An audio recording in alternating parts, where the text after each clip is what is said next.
accused typo. You know, his famous line was 10 days, period, darkness, period.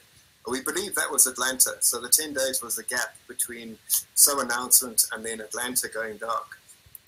But he also made a typo, darkness, Dankes, D-A-R-N-K, which is North Korea, and then ESS, which some anon figured out was Electronic Software and Services, which was a Soros-linked voting machine software. Yeah, and then the guys went digging on that. So the Diebold guy, so he resigned, I think, on the 15th of this month. There you go, next door. Big deal. Diebold next door. All right, so I covered that one. I want me to just keep going through because they're pretty insane, honestly. There's tons of them, man. Yeah, keep I'm going. just going to knock them out. I don't want to speculate too much on each one. And, so, you know, people are asking me on Twitter, what do you think this is? Are they all connected to the child trafficking ring? I don't want to say that. I don't want to say that they're all connected. Maybe they're all money laundering. Maybe to child trafficking, but maybe to the related money laundering. Exactly. Money laundering that takes place related to it, or basically, there's any number of things. There's trade, who knows? Yeah, I mean, sorry. Did a really good, I guess, opinion today about the whole Eric Schmidt. It's like, imagine Eric Schmidt and Hillary Clinton sitting at a table, and Eric says, "Hillary, are you going to win?" And she says, "Yes." And he says, "Are you sure you're going to win?" And she says, "Yes, of course." He says, "Okay, well then how about I can sway Google into making all of the search results just come in your favor, and it'll all be slamming Trump," and so on and so on. And so when she didn't win, it's like he crime right there, if that's the case. And so of course he would have to step down to hide the company from the disaster that's coming. Farmer, my man, we don't have to speculate about that. We've got the frickin' email in the Hillary Clinton leaks where he does exactly that. Yep. Yeah. So that's exactly what he proposed. So, right, if these people aren't child traffickers, they're definitely criminally, they're blackmailed in some sort. They're frauds. They've been money laundering. They've been in some bad stuff. What other reason would all these CEOs step down? So we have the ESPN CEO stepping down, the Vivo CEO stepping down. This is all either 2017 or the post-Trump presidency. I like to call it #TheStorm. If you guys want to talk about it, it's #TheStorm. That way you guys have factual evidence that this stuff is actually going on, and these people are actually stepping down. It includes a lot of FBI agents. Comey was fired, McCabe, you have Strzok, and a ton of CEOs as well. So the Tumblr CEO steps down, Dish Network CEO steps down, Chipotle CEO steps down, London Stock Exchange, the Artemis CEO stepping down. They're a $1 billion investment firm. HealthLink NY CEO stepping down. They provide healthcare for New York State. Hip-hop mogul Russell Simmons, co-founder of Def Jam, steps down. Panera CEO. I can only speculate that all this is happening because each one of them had their hand in some dirt, and they don't want their company to take the fall for it when their indictment is unsealed. Absolutely. You know? For sure. I mean, these are household brands. You know, if the public discovered that this stuff was going on under their nose like this, I mean, they would have to boycott half the country, because that's what it really is. Yeah. Pamphlet, how many sealed indictments are there now? What's the latest count? Oh, I don't know. What's the Twitter account that puts out all the info for that? Sorry, I can't remember.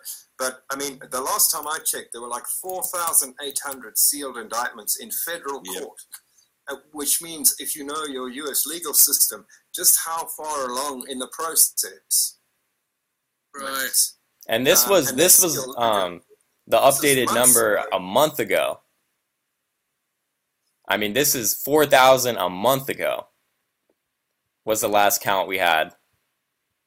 Yeah, I think there was a count recently too, but I haven't seen yet.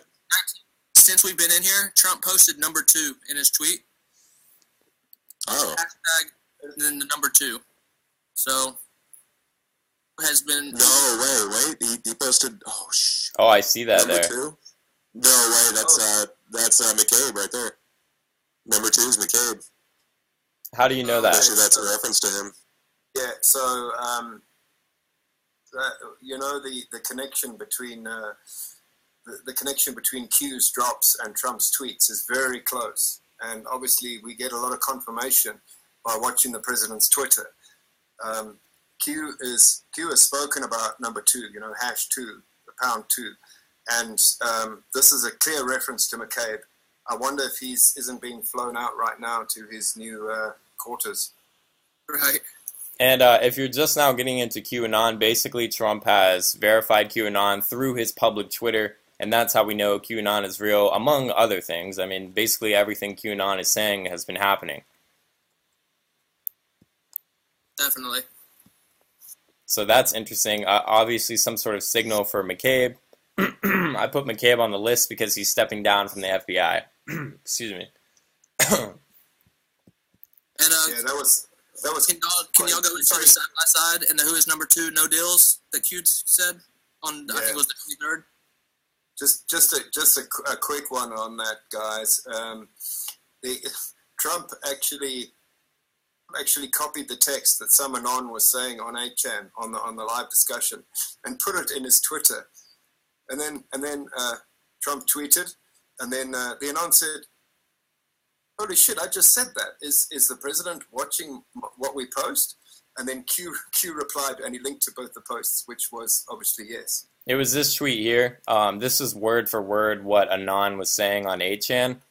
And then Trump tweets it afterwards. That's basic. I reported on it as QAnon was confirmed by the president, which is pretty much true. I mean, Trump is sitting on 8chan reading Anons. I mean, that's unbelievable, people. And posting up and Copy-pasted the same post. Copy-pasted the same post to his official Twitter. Yeah, pretty much. Unbelievable. I don't think it was quite exactly the same, but I think he used the same number of question marks and phony Hillary Clinton, like that. Yeah. James Comey, Andrew McCabe, Clinton puppets. Crazy. Yep. So we have that. I'll just keep going through the CEOs. Panera CEO stepping down. Equifax CEO stepping down. American Express CEO steps down. Samsung CEO steps down. Hewlett Packard CEO steps down. Chevron CEO steps down. Kellogg CEO steps down. Google CEO, I already covered that. He's probably one of the biggest heads. Tony Podesta steps down from the Podesta Group. The Pandora CEO steps down. Uber CEO steps down. SoFi CEO steps down, which is an investment firm out of Silicon Valley. 500 Startup CEO steps down. Bose CEO steps down. Kohl's CEO steps down. Designer Alexander Wang steps down. Anthem Health Insurance CEO steps down. Madison Square Garden CEO steps down. Ancestry CEO steps down. Disney CEO announces he's stepping down in 2019. Norvetis Drug Co. CEO steps down. Jack Latvala resigns from the Florida Senate. San Francisco federal judge resigns. The GE CEO steps down. Cisco CEO steps down. Excuse me. I mean, it's just unbelievable. I'm just going through them. It goes on and on and and on there's and on and on. there's even more. There's even more. Tenet Healthcare CEO steps down. The Vanguard CEO steps down. J. Crew CEO steps down. Amtrak Is this CEO. all within the past month? This is all in December? This is all 2017, not 2017. just December. But still, either way, that's incredible. I mean, the Trump presidency is what I'm trying to highlight here.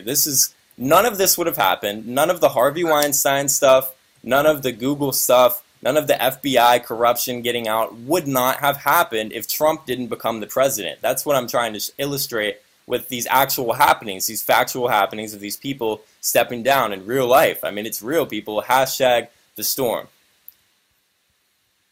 We got somebody wanting to know that link. Could you share that link? Yeah. Let me just throw it in the description, I guess.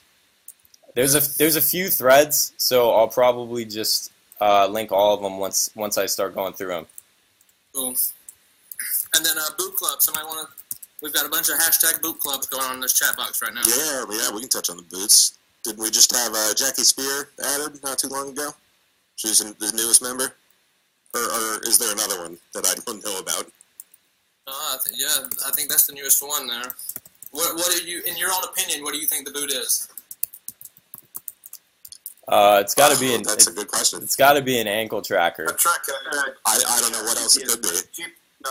GPS tracker. That way she can't escape, and if she tries to, they'll be able to turn the plane around, right, or do something of that nature. We know where you are at all times, and we can hear you breathing. And then we got Mega Anon. Is Mega Anon a LARP, or is this real info for Mega, or what's going on? No. Okay, let me explain.